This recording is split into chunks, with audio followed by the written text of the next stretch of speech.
Now start with second part of redox reactions. Metal displacement. A metal in a compound can be displaced by another metal in the uncombined state. Metal displacement reactions find many applications in metallurgical processes in which pure metals are obtained from their compounds in ores. For example, CuSO4 plus Zn, it gives Cu plus ZnSO4. This equation is very important because it will be used again and over again in your chapter. And one more thing, this is the best example of a redox reaction. Let us start to prove how it is redox. In this case, copper is in the +2 stage and it changes to copper 0.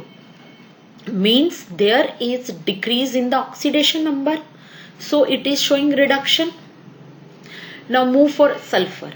Sulfur is in +6 stage and it is going to change in +6. So there is no change in case of sulfur. Now for oxygen O is in -2 and it changes to -2. So no change for oxygen also. Coming for zinc, Zn is in 0 stage and changes to +2. 0 to +2 means there is increase in oxidation number. So it is oxidation. Hence it is a redox reaction. Similarly for the cases of other two which are shown on the screen. In each case the reducing metal is a better reducing agent than the one that is being reduced, which evidently shows more capability to lose electrons as compared to the one that is reduced. Now non-metal displacement reactions. All the alkali metals and some alkaline earth metals which are very good reductants, they will displace hydrogen from cold water. Taking the best example of sodium and water to give sodium hydroxide and H2. Here sodium is in the oxidation stage of 0 and hydrogen is in +1 and oxygen -2. Sodium changes to +1. It means sodium is undergoing oxidation and hydrogen is undergoing no change. But in the case of H2, it's showing the decrease. So it's showing reduction. Similarly for the case of calcium and magnesium and iron also. Now taking the best one more example.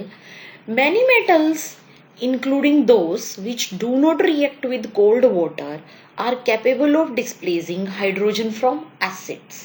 So taking case of acid, Zn plus 2HCl, it gives ZnCl2 and H2.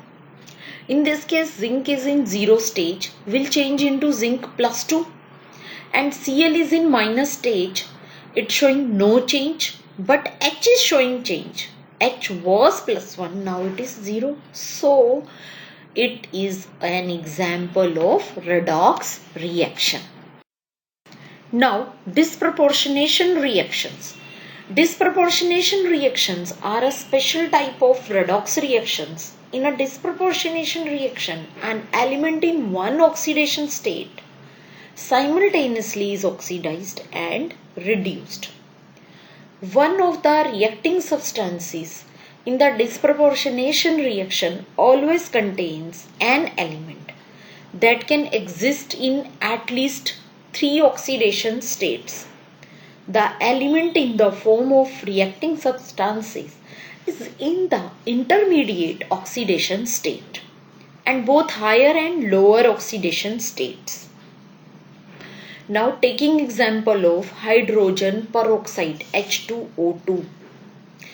H2O2, it decomposes as H2O and O2. In this case H +1, H is showing no change, but oxygen is showing the change. Oxygen is undergoing oxidation as well as reduction. Oxygen changes from -1 to -2. Means it's showing what? It's showing reduction. When it changes from -1 to 0, it's showing oxidation. So oxygen of peroxide, which is present in -1, is converted to 0. Phosphorus, sulfur and chlorine also undergoes disproportionation in the alkaline mediums, and the reactions are shown on the screen. Fluorine shows deviation from this behavior where it reacts with alkali. This is one of the most important question again. It's a back exercise question also. 2F2 when react with 2OH negative, it gives 2F negative and OF2 and H2O. It is here noted that fluorine undergoes reduction and it attacks water. It gets attacked by water. So it is also in case of disproportionation reaction. Now, what are the limitations of concept of oxidation number? It has been observed that process of evolution in the recent past years for oxidation processes is visualized as a decrease in electron density and reduction processes as increase in electron density around the atom involved in the reaction. Zinc is oxidized to zinc ions and copper ions are reduced to metallic copper due to direct transfer of electrons from zinc to copper ion. During this reaction, heat is also evolved. Now, we modify the experiment in such a manner that the same redox reaction, transfer of electron, take place indirectly. For this we take a copper sulfate solution in a beaker and put a copper strip in it. Take zinc sulfate solution in another beaker and put zinc rod in it. Now reaction takes place in either of the beakers and at the interface of the metal and its salt solution in each beaker, both the reduced and oxidized forms of the same species are present. These represent the species in the reduction and oxidation half reaction.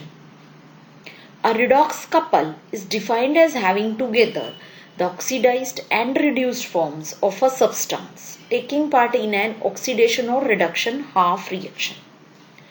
This is represented by separating the oxidized form of the reduced form by vertical line or a slash representing the interface. For example, in this experiment, we are provided with two beakers. One beaker for zinc sulfate, other for copper sulfate. Very clearly shown. Blue color stands for copper sulfate. Two rods of the respective solutions are dipped. Means zinc rod is dipped in zinc sulfate and zinc rod will act as anode. Copper rod is dipped in copper sulfate. As the reaction starts, oxidation will take place in zinc container and reduction will take place in copper container. Here is a salt bridge and salt bridge is of U-shaped and it allows the ions to move from one beaker to another beaker, and these beakers are called half cells, and there is no electron transfer, no exchange of solution from this U-shaped tube. It is of glass. Electrons transfer in the outer circuit through the zinc wires and current flows in the direction opposite to the electrons. Now redox reaction and electrode processes. Now the above representation of the beakers can be represented as Zn plus 2 slash Zn, Cu plus 2 slash Cu. In both cases, oxidized form is put before the reduced form. Now we put the beaker containing copper sulfate solution and the beaker containing zinc sulfate solution side by side. We connect them through a U-tube, which was already told by me while showing the figure. This provides the electric contact between the two and join through the metallic wires. When the switch is in the off position, no reaction takes place in either of the beakers and no current flows through the metallic wires. Here are some observations. Number 1. The transfer of electrons now does not take place directly. from zinc to copper plus 2. The electricity from solution in one beaker to the solution in the other beaker flows by the migration of ions through the salt bridge. We know that the flow of current is possible only if there is a potential difference between the copper and zinc rods known as electrodes.